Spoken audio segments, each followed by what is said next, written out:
HRN listeners. As we celebrate our 15th year, we are deepening our commitment to giving voice to the next generation of food systems storytellers, and we need your help. Our internship and fellowship programs help activate new possibilities for underrepresented and underestimated young people through experiential journalism, audio engineering, and production training.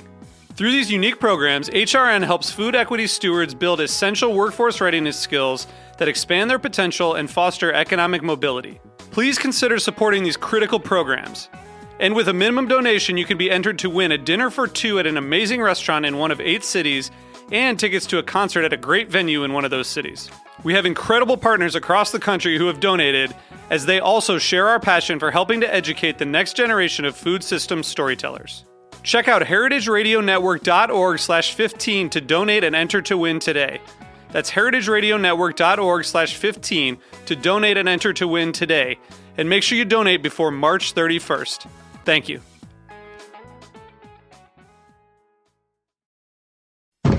I'm HRN's Communications Director, Kat Johnson, with a preview of this week's episode of Meat and Three. I think we should realize that we more or less have a broken food system. When 800 million of us go to bed hungry, 600 million are obese, we waste 30% of our food, then something is fundamentally wrong. We'll introduce you to one food waste solution happening in Asia.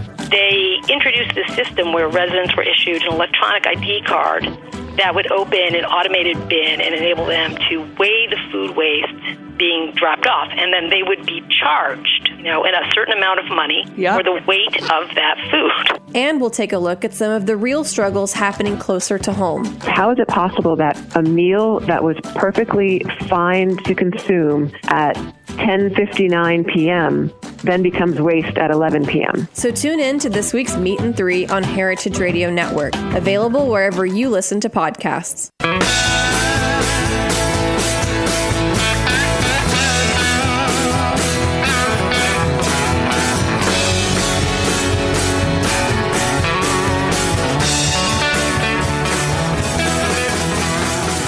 Hey, welcome to Beer Sessions Radio on the Heritage Radio Network. Hey guys, I'm Jimmy Carboni, host of Beer Sessions Radio.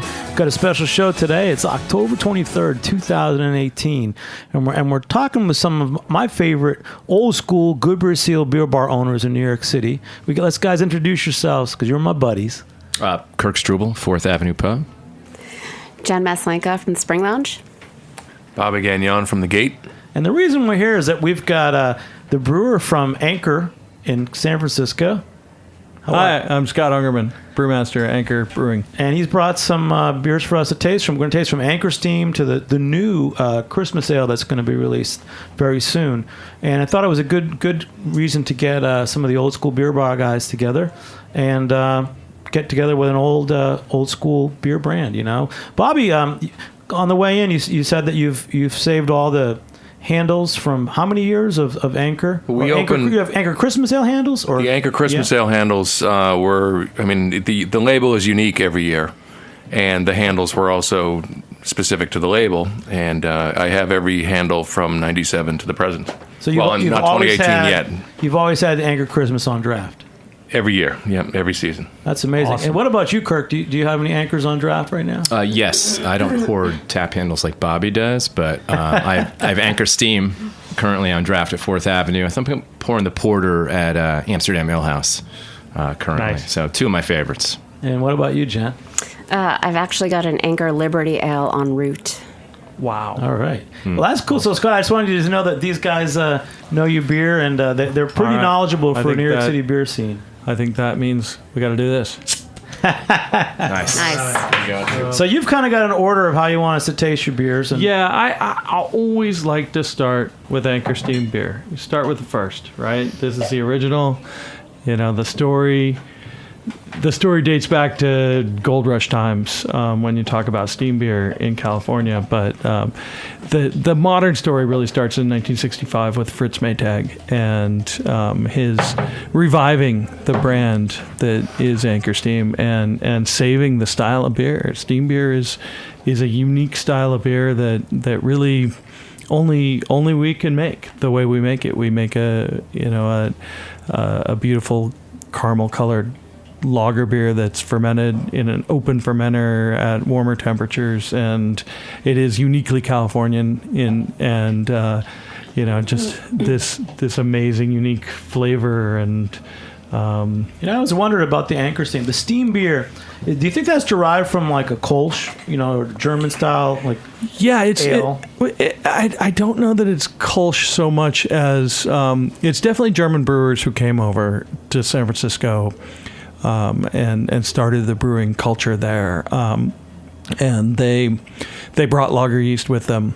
They found a different climate, no caves, no ice, and had to improvise. They cooled in cool ships on the roof.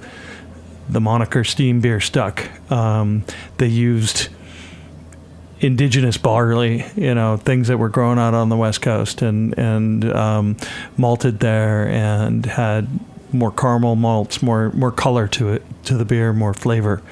And that warmer fermentation, it's not the same as a Kolsch, because a Kolsch is really a different style of yeast, but it's a lager yeast, given a different treatment.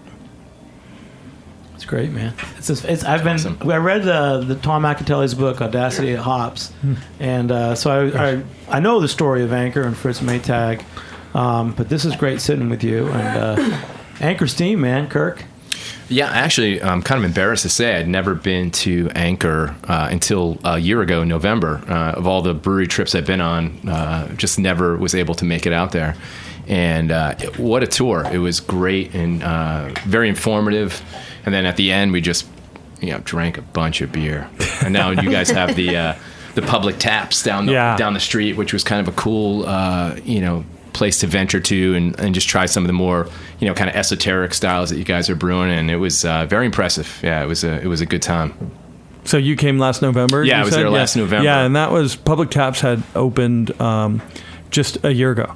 We had our 1 year birthday on Sunday. Still had that new bar smell. It was brand spanking new, and that's an amazing thing about our story. And we've been Anchor Brewing in San Francisco since 1896. We've never had a pilot brewery and never had a bar where we could sell to the public directly until last year. Yeah. Wow. Yeah, 121 years. And we finally figured out that was a good business model. Everyone else has figured it out. And we led in a lot of things, but in that we've followed. Yeah. And it's been really successful for us. It's been awesome, to have that. I call it a playground, but it's an incubator. Mm-hmm. It's an innovation. It's where you start everything. And actually, the last beer that we're going to taste today is a direct product of that. So I think that considering that Anchor has innovated pretty much everything else, that the tap room coming late is forgivable. Yeah. Thank you. Well, Anchor Steam, it is exciting. I remember the first bar I worked at in the 90s. Anchor Steam, they had 3 taps back then, and Anchor Steam was a standard that they would never take away. There was a lot of loyalty to it. How is it these days with so many different tap lines? And how many bars have you been in with 3 taps? Not many Nothing, in a long right? time. Yeah, and there were a lot of bars in San Francisco with 3 taps, and we were one of them. Now we're one of 20. So you do simple math, one of 20, and that's on average. I mean, you got places with 36 and 72 taps and all that, and beyond. And so we're still out there in a lot of places, but definitely the velocity per account. As you guys, how many taps do you got? Let's see. 4th Avenue has 27. Yeah. How about you? I only have 12. Okay. And you? And 24. Yeah. And so I'm proud to be one or two of those. Happy to be there. But, there were so many bars where there were 3 or 6 or 8, was big. And we were one of them. And that business model doesn't exist anymore. That's not what's out there. People want, and you guys know it, they want new and they want local. So they want to know what's new. That's what they ask, and they want to know what's local. And you can only be new once, and you can only be local in one place. Yeah. And I mean, certainly we're not local here. We are the OG. We know we hold that reverence, and we got to, let people know that. And the other thing is, I mean, you're holding this beer in your hand right now. This beer is just eminently drinkable, and it goes great with food. Yeah, it's delicious. With so many different foods. This is like, if you want to have a beer with your meal, have an Anchor Steam. If you want to have a beer in between IPAs, have an Anchor Steam. Cleanses your palate. It's just balanced and drinkable, and that's our hallmark. That's what we try to do. But yes, to answer your question, it's tough out there. But the beer's good. It's super fresh. Yeah. I mean, do people get excited when they say Anchor Steam? It still has a following for you guys? I think so. I think in the past few years, there's been a trend towards going back to more traditional styles and classical styles, as much as, we all know everyone is sort of still on the juicy IPA train. At the same time, a lot more people are going back to drinking Pilsners, drinking lagers, drinking simpler things. Even something like sours, people still want more of a simple sour, not it's fermented with 75 different kinds of, wild yeasts. And so I think for beer like Anchor, which, that brewery really does encapsulate the best of the classic beer styles. I want to give you a shout out, and so Scott knows more about you. You're at a classic bar. It's a bar, Spring Lounge. You got Fireman. It opens at 8 a.m. And a couple years ago, Kirk ran this great little campaign, I Stand with Spring Lounge, because he wanted you to get this. Well, we had the Good Beer Seal Award. Yes. But you made a post recently, and this sums up what you guys did. It said, Janet from Janet Spring Lounge. It makes me super proud to see my local fireman friends around the bar drinking IPAs. A few years ago, they were all drinking Bud Lights. I like to think I played a small part in that shift. That was a pretty cool statement. Yeah, well, it was very genuine and in the moment. I walked upstairs from my little hobbit hole in the basement, and I see, 3 or 4 of my fireman friends, who are at the house around the corner, and they literally are all sitting there with cans of Sip of Sunshine, or I had a Half Acre Fluorescent on tap, or they all had pints of that, and the day before had been another, like a memorial service for a bunch of firemen. So I had another bunch of firemen in, a lot of older school guys. And those old school guys are very classic. They drink Bud, Bud Light. Even they were all sitting around with just pints of craft beer. And it's not that we don't offer Bud and Bud Light, but I was just shocked that was their shift and their go-to. And I even have a couple of firemen who regularly, they text me, they're like, hey, have you tried this beer?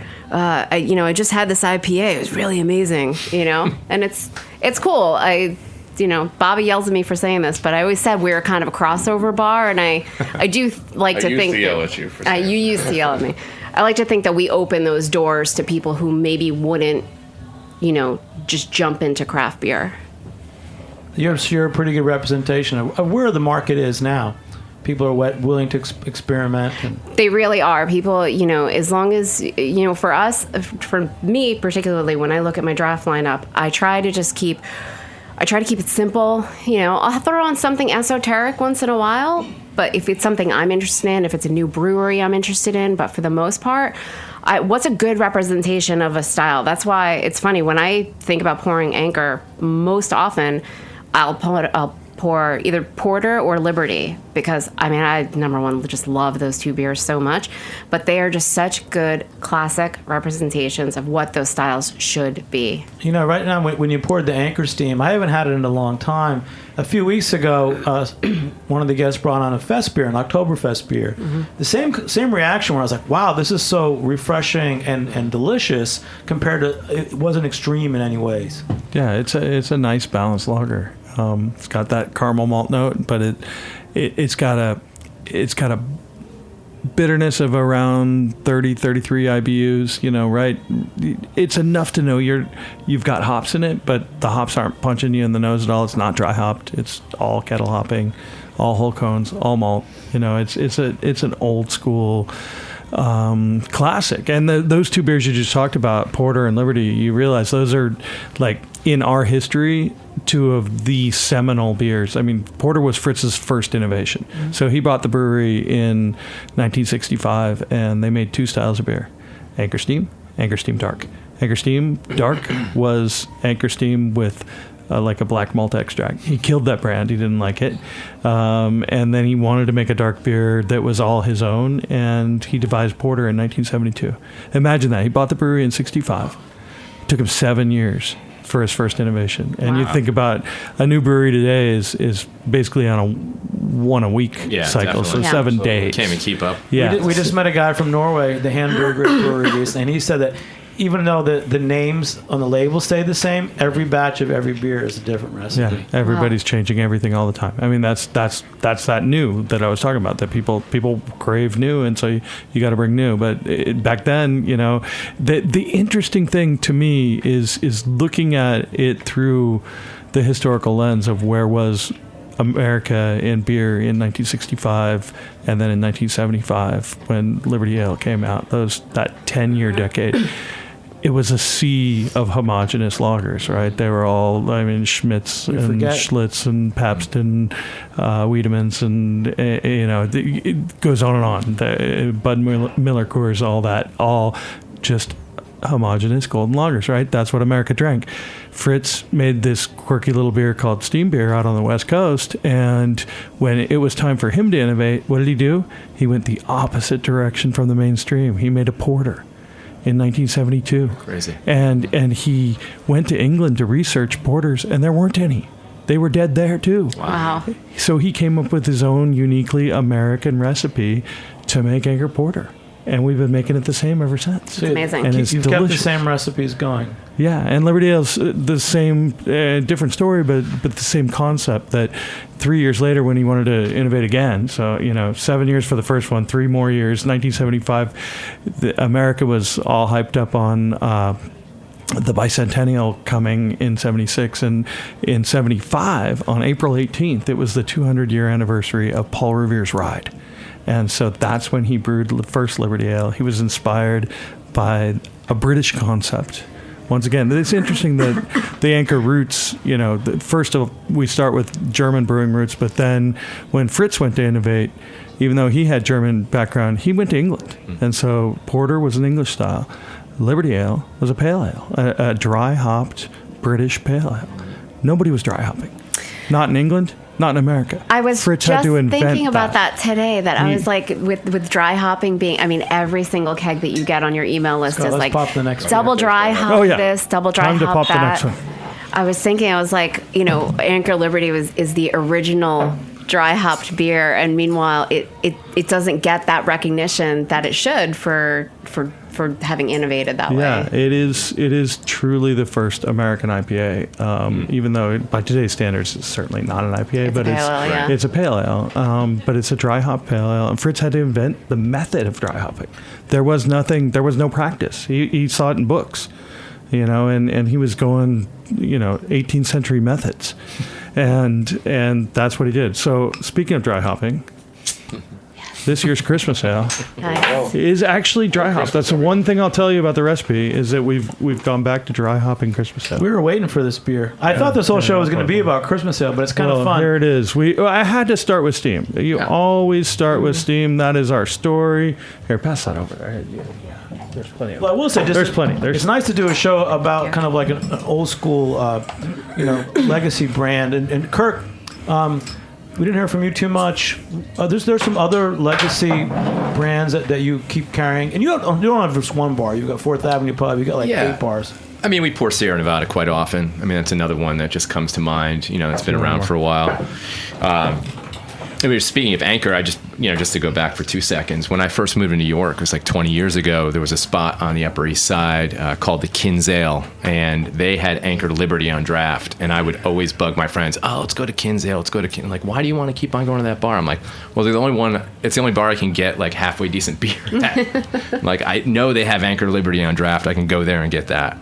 In terms of the other brands that are still around, Sierra Nevada, like I said, is one that we pour, quite often. We have pale ale on draft at 3rd Avenue, and then I kind of mix and match some of the other places. So, yeah, but they're classics. So Matt, just bring up some kind of cheers or something, because this is the first time we're tasting the Anchor Christmas Ale for 2018. So we'll take a short break. Cheers. Be back in a few minutes on Beer Sessions Radio. Thank you, Scott. All right. So we'll just take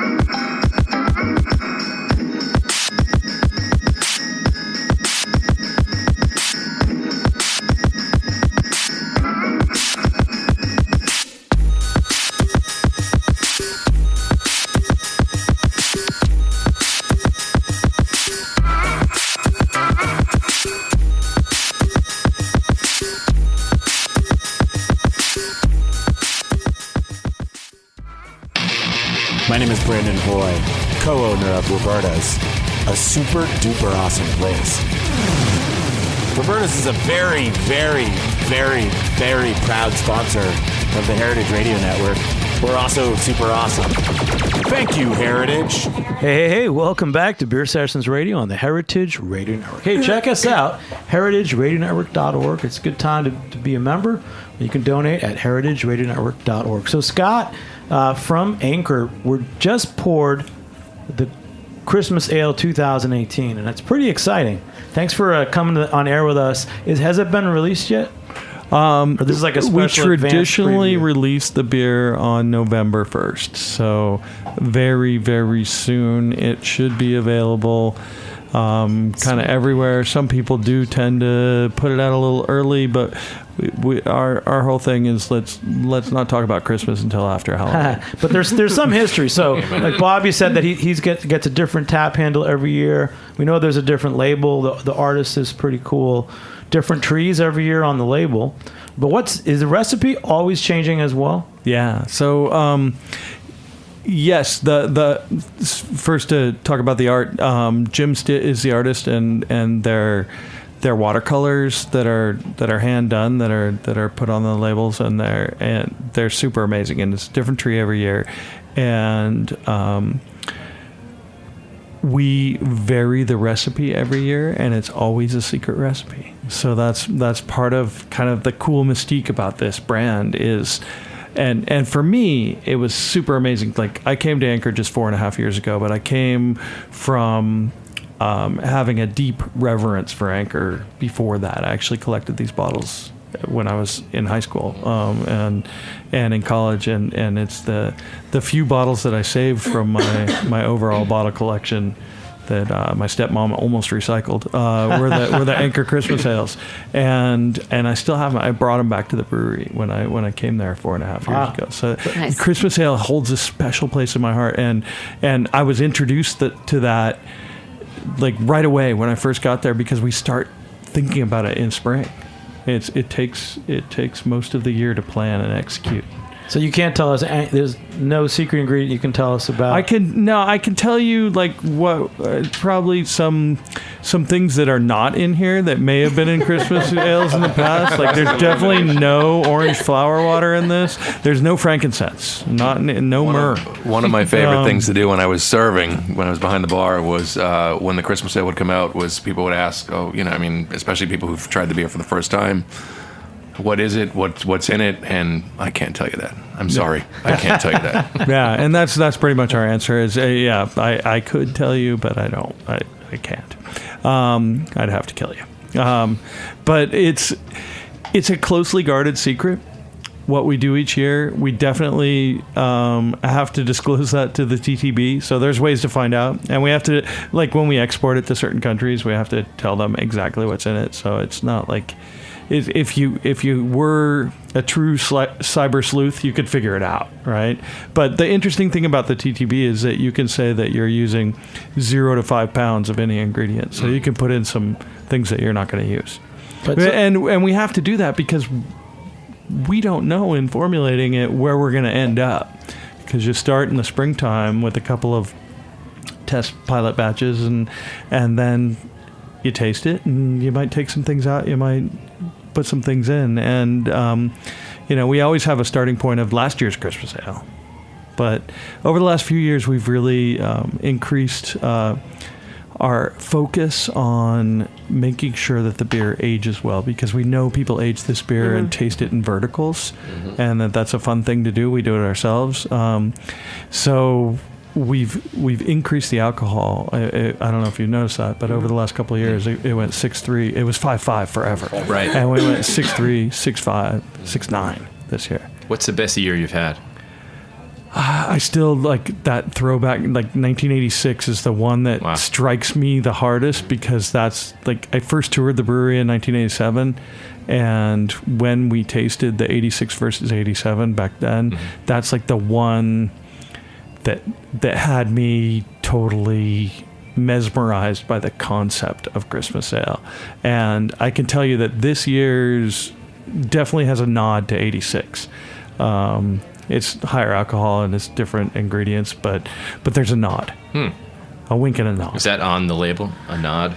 Well, Somewhere. no. I can't tell you where it is. The numbers 1, 9, 8, and 6 are all on there though. Because it's really Sounds cool. very like Illuminati. What was it last year? You said it's 6.9. It's 6.9 this year. And what was it last year? Have you been bumping it up each year? It was 6.5 or 6.7 last year. I don't right, remember. because it was 5.5. 6.7. Yeah. It was. We went from 5.5 to 6.5.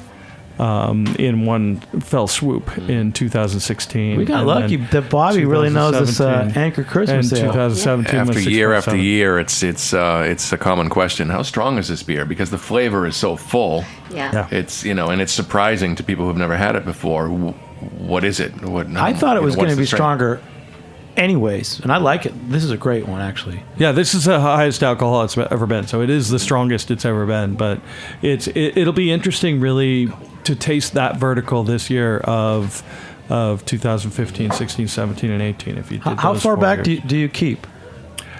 Is it like 5 years? That's a 10 good years? question because 10 years is too much, in my opinion. I tasted glad you a said that. 2010 in 2016 that was in great shape and it was beautiful. But I've had 5-year-old ones that are, we recommend no more than 3 years. So we recommend a 4-year vertical. Like, do that. 15, 16, 17, 18 this year. Boom. Great. And then that's nice.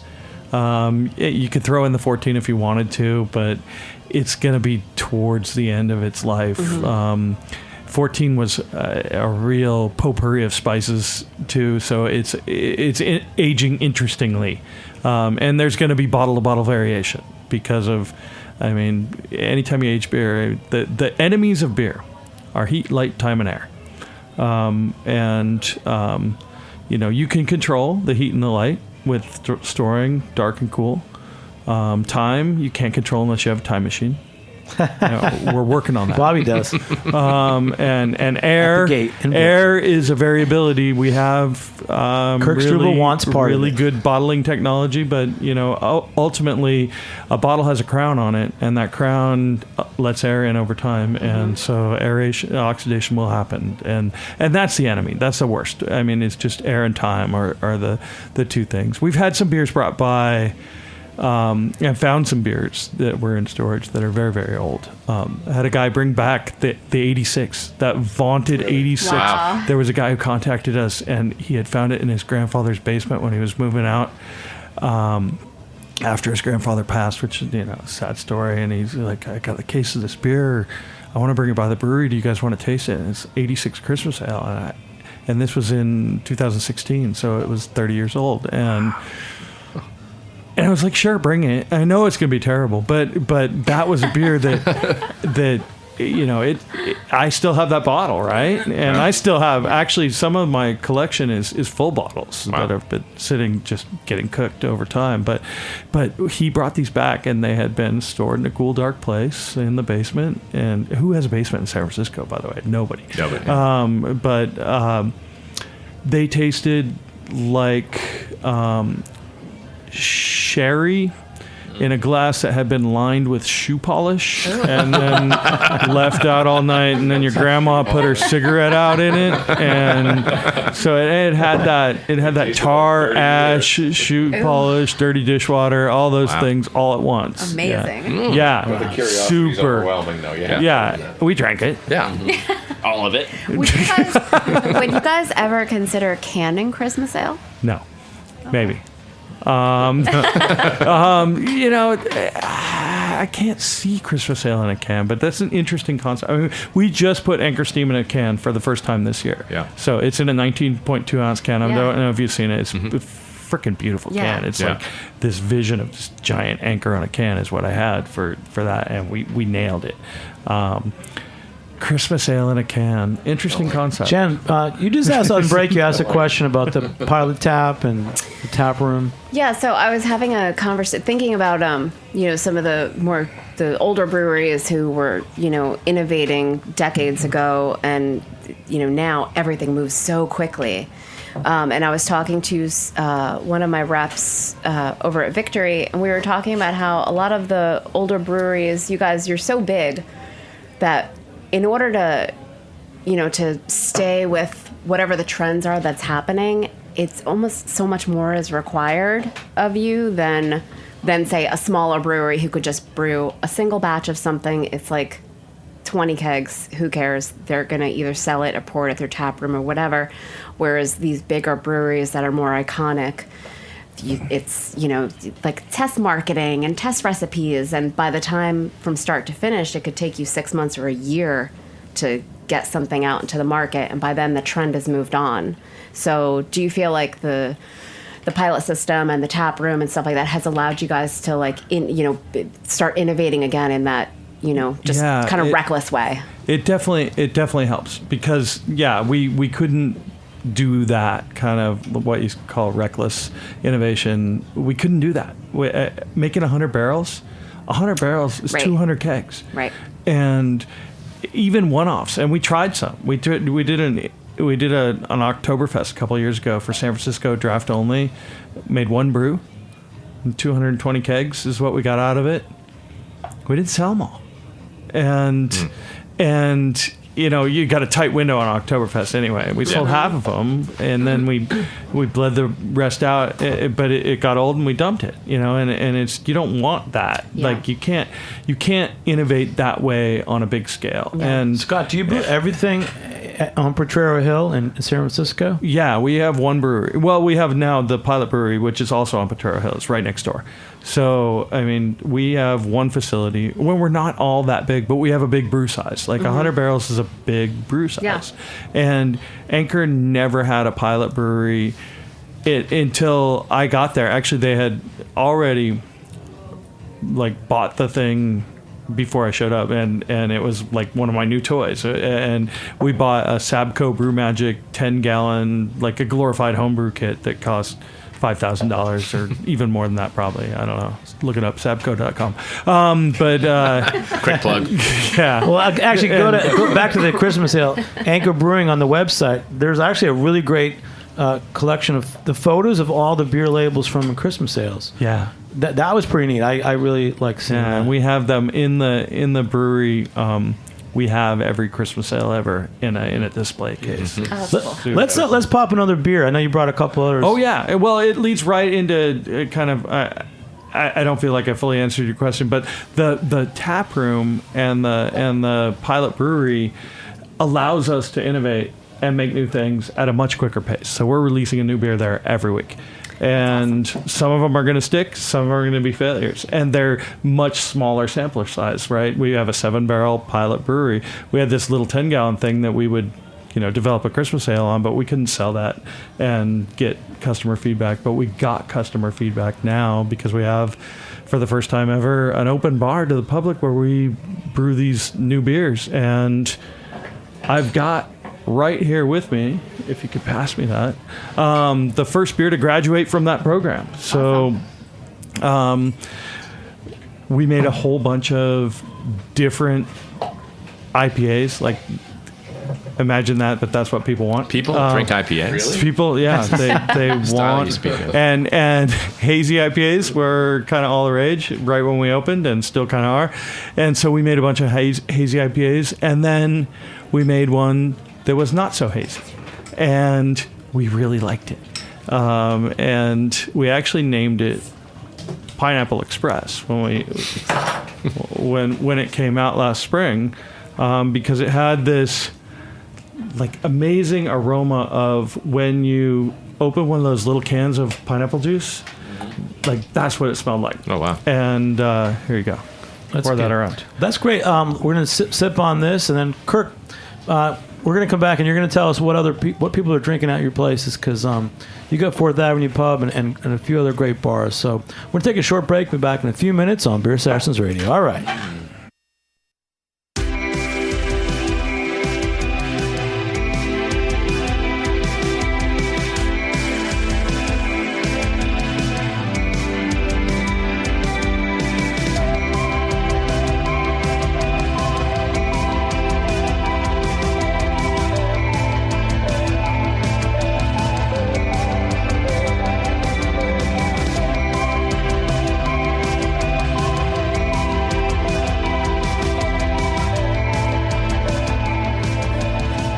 Hey, welcome back to Beer Sessions Radio on the Heritage Radio Network. Hey guys, it's October 23rd, 2018. We're grooving into fall here in New York, and we got to taste the Anchor Christmas Ale with the brewer from Anchor, Scott, man. And you just tasted us one of your new pilot batches of special IPAs. Tell us more about that. Yeah, so as I was saying, we called it Pineapple Express when it first came out back in March, because that was the storm that was bearing down on California at the time. That's those storms that come out of the South Pacific and just dump a bunch of rain, and we had this pineapple aroma in this beer, and it actually is not a hazy IPA. It's quite bright, medium bright anyway. The one we're looking at, and we knew we had to change the name, and we came up with the name of Fog Breaker because this was breaking through the fog, breaking through the haze, right? And we are in San Francisco on Potrero Hill. We're basically the sunniest place in the city. We are the place where the fog first breaks free. And we felt like this was kind of leaning itself into the heritage of the place we're from. And it's a super delicious IPA. We use a Citra Cryo hop in here amongst some other hops that really bangs that kind of pineapple note and some citrus too. I like this beer. Scott, I think it's really great that you're so into the heritage of your beer and your brand, and it's really great hearing about it. Let's just hear from our bar owners here. Kirk, a little more about Anchor, some of the and other beers that you're moving right now. What's going on in a beer that I'm pouring still actually at Fourth Avenue Pub is called Second Favorite. It's a beer I got a chance to brew with these two fine folks here, Jen and Bobby. We brewed at Captain Lawrence, and it's an American Pale Ale. There's some cryo in it, we cryoed it up. But more than anything, it was a fun thing to do with two of my best friends here in the beer biz. And you guys have a very cool thing going on. I mean, I think I've had you on the show before together. We've hung out. We definitely have a bromance, the three of us. Yeah. Even though I'm a girl. Yes. But I like this beer, and Bobby, I'm still so impressed that you've got since 1997 every Anchor Christmas Ale tap handle. And I will say this is my first taste of the Fog Breaker, and it's West Coast, which I love. That classic West Coast, and it's classic Anchor. Yeah. It definitely has that Anchor profile. Mm-hmm. So what makes it the Anchor profile? As a brewer, for me, it starts with brew a beer you want to drink. And so Anchor's always had that. And drinkability is that part of that profile. Balance, don't get too extreme on one note or the other. Make sure even this is it's a big, pretty badass IPA, but it's still balanced. It's crisp. It's drinkable, and we try to do that with every beer we make. Even our barrel aged things that are at 9-10%, balanced in the notes, so that you can still drink the beer. Yeah. There's a brightness to most Anchor beers, I think, that you don't find in a lot of other breweries. Like even the steam beer before I hadn't had steam beer in quite a while either. Yeah, I haven't either. And I was taken aback by, I had forgotten just how bright steam beer is. Like it's malt forward, but it's not cloying, it's not sweet. You get that breadiness, but there's such a brightness and a crispness to it that you're like, you forget that you're actually not drinking a pale ale. You're talking about balance. Yeah. And the other thing is we like to eat. I think all humans do, really. But beer and food. And these beers pair great with food. All of them. And we think about that. It's something we talk about. And we actively discuss in the beer making process. Like, how do we make these beers? Having the end in mind, I think, is really important. Jen, how would you go about if there's a beer that you really liked from this tasting? Would you go back and order it for the season, or how do you order your beers? Because you don't change your lines all the time, do you? No, I have a weird system of some of my lines are just one and done, and that's for more of the esoteric stuff or the seasonal stuff, or if it's an Oktoberfest or a Christmas beer or something like that, I'll just order 1 keg and put it on. Something like an IPA or a pale ale or a Pilsner, I will actually run for a longer stretch. And that's because I used to do shorter runs, and what I found is the customers at the Spring Lounge actually like to drink the same thing over and over again, as opposed to, some of the other bars, like, the Blind Tiger, for example, they want to know what's the new hot thing, what's the most innovative thing right now. My customers, if you give them something that they like and then take it away 4 days later, they get really mad. So something like an IPA. I'm like that too. I go on a roll and I want to drink at least the same beer or a beer from the same brewery if I'm getting into them. Yeah, absolutely. And so we definitely have, so like IPAs and Pilsners, I'll do runs of 3 or 4 weeks, where I'll leave the same beer on. A lot of times I definitely have my go-to breweries that I pour all the time. You can almost, always find some of, and a lot of them are the more classic breweries, because I do kind of believe in, we all came up in this industry together, and even though there's a lot of new guys doing new fun things, we also have to support the people who started the business, and carve that path for them. No, cheers to you. And that's you guys too. And Bobby, so you like this beer, don't you? Fog Breaker. Yeah, it's just nodding while I saw you I was nodding, listening, Jen, but I was nodding. Again, it's a classic, old school West Coast and completely brand specific IPA. Yeah. And you were saying drinkable. It's what turned me on to Steam. Way back when, and Liberty Ale, which, Kirk and I we were talking before we came in here about our mad desire for Liberty Ale, and wherever we could find it, that's where we were. You really had that conversation? We did. I mean, yeah. Liberty Ale is one of those beers that Steam as well. I mean, it's a beer in the early days of discovering craft beer, where beer can be flavorful. Mm-hmm. Beer can present a spectrum. When I grew up with cans of Narragansett and Peels and whatever we could get our hands on, but this is the next move. Can you do a New England accent?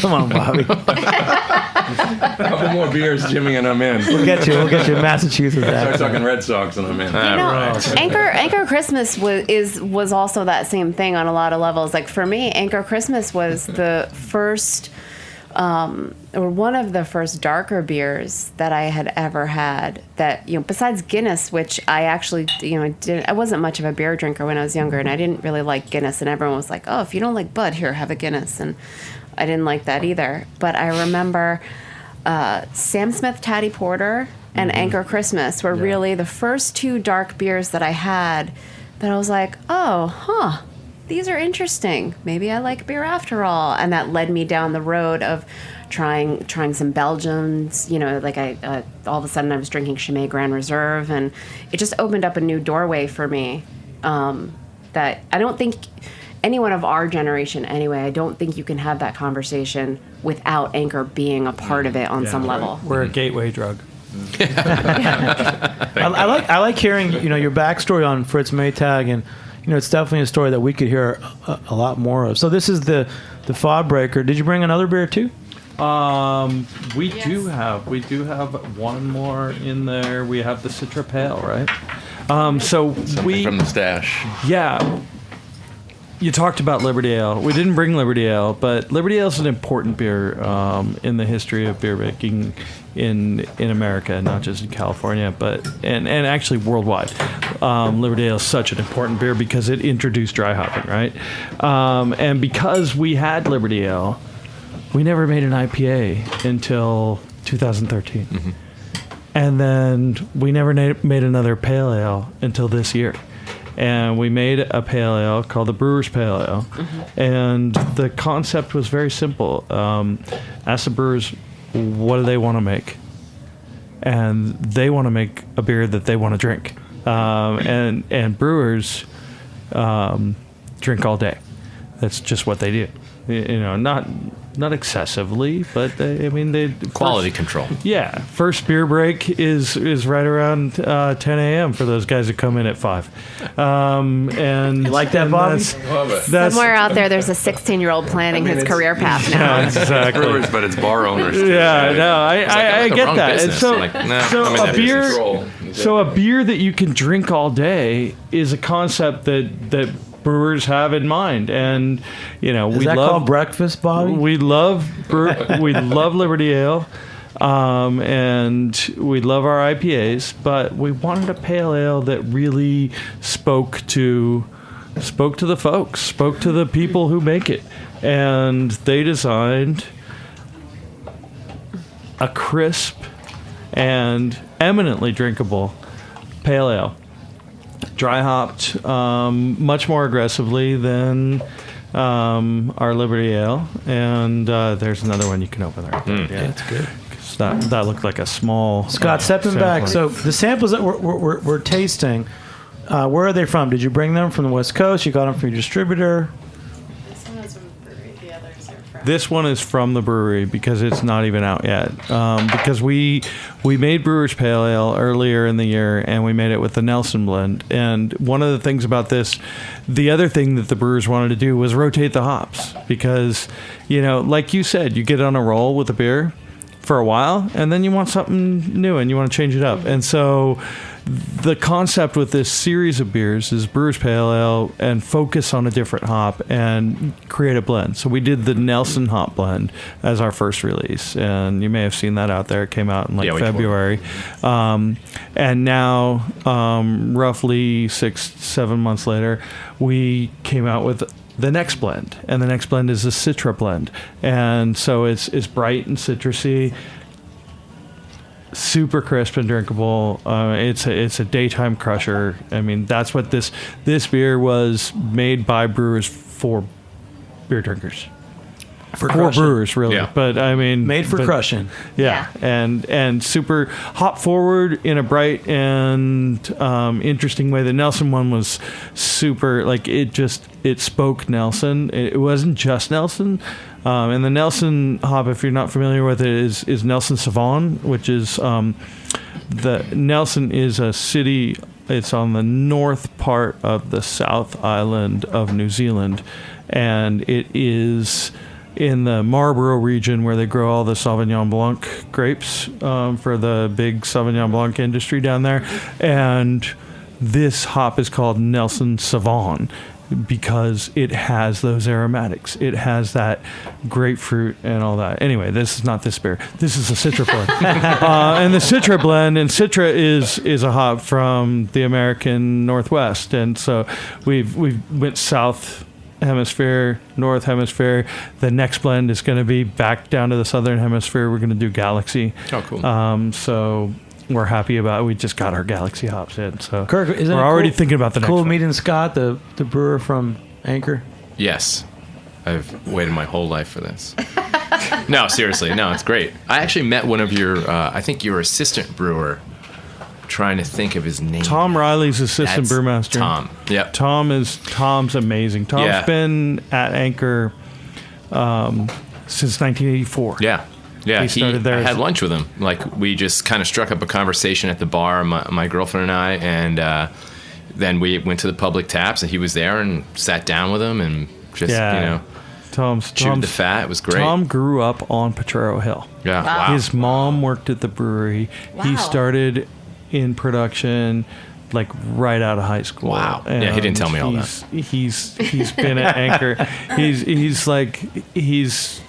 so solid. Like, he's my. You could say he's anchored there. Yeah, but he's my true link to true link to all the Anchor history. And he was a brewer forever, and then he ran fermentation, and now he's the assistant brewmaster, which means basically he runs the whole show. Yeah. Production side on brewing from raw materials in through mashing, laddering, brewing, and fermentation and filtration and everything. He turns malt into beer. Mm-hmm. I only talk to top people when I go to these. No underlings. You're the top guy, Kirk. Yeah. We love you, man. Tell us how many bars do you have now? Are you affiliated with? 8.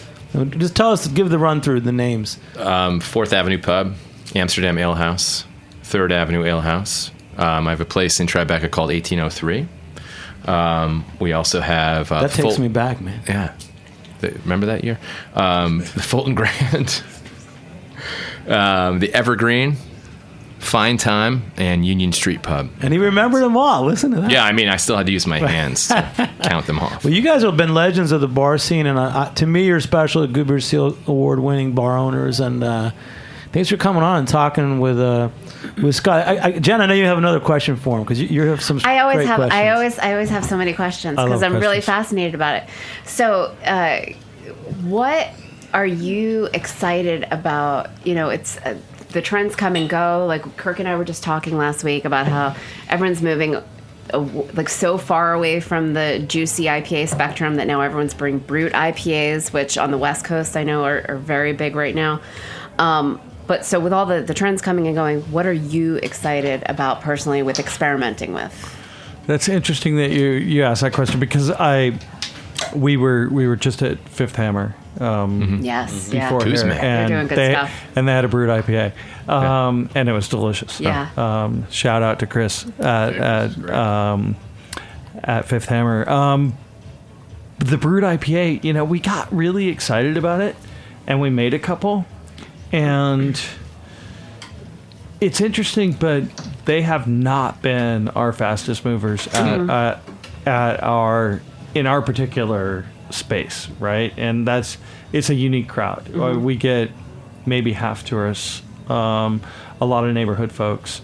The neighborhood's growing around us. They're building condos. We'll be getting a lot more neighborhood folks in the future, so we'll get more of a handle on that. But we definitely get a lot of tourists, and our what we see at our pilot tap at our pilot brewery, our public taps, is definitely a lot of interest in anything hazy. But when we put out a lager, that kills it too. Yeah. I mean, we have Yeah. already California lager, which is a delicious malty full-bodied lager. But if we put a second lager next to it, a Pilsner, bam, it's gone. Wow.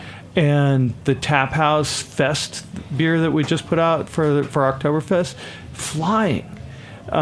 So it's, you know, I think there's a real interest in drinkable beers, like what you said, returning to the classics, and also just give me a beer I can drink. Scott, you know, quick wrap it up. You went to Fifth Hammer in Queens. Where else have you been in New York City? I just flew in yesterday. How did you get afternoon. introduced to Chris Kuzma, and how did you find him? Tegan introduced me, and it wasn't from her; it was from somebody else. But Chris was he was recommended. I don't even know how I got introduced, but I did. And Chris and Mary were awesome. He was walking around wearing a Kuzma shirt, and you're like, you must be Kuzma. Yeah, They're definitely making a mark as a new brewery in New York City. Yeah, everyone's going there. They have a podcast, so they're competing with you. But they are. That's why Foment about it. We're on the same network. Foment about We're it. friends. Yeah, foment about it. Yeah, which was fun to say. So you were there recording a podcast too? Yeah. Oh, you didn't say that. Oh, no, that's well. I great. said I was there. I didn't. Yes, I didn't want to. I know. We know you're on a big media tour, and it's kind of cool. We don't usually do this, but you guys reached out, and we said we wanted you to come into we the did, city. And I met with some other folks on a podcast yesterday at Treadwell Park. Cool. And that was fun.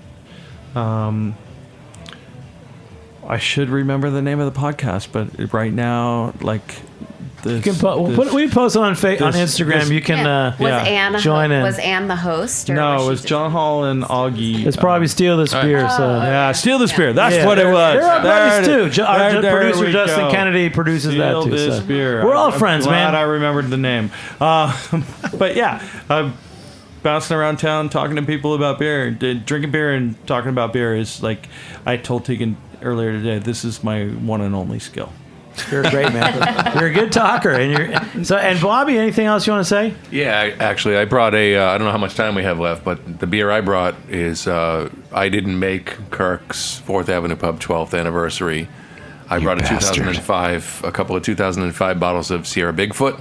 Wow, that's very nice. Right around that time you opened. Yeah, I don't know if it was, I think we're hitting. 6, but I know. You were thinking about the place in Of 2005. course. So that's what I was thinking about. It's beautiful. And we're gonna see I love what, you guys really love each other, man. So 12 Kirk, you celebrated 12 years at We did, 4th Avenue in October. Pub. Yeah. It was, And Bobby, you where brought did the Sierra time go? Bigfoot 2005. So, guys, we're going to close out with that. Big thanks to everybody. Producer Justin Kennedy, who also produces Steal This Beer. Engineer Matt Patterson. Our intern Dylan. I'm Jimmy Carboni, host of Beer Sessions Radio. We'll catch you next time. Keep checking us out. heritageradionetwork.org. All right, guys. We'll see you next time. Woo!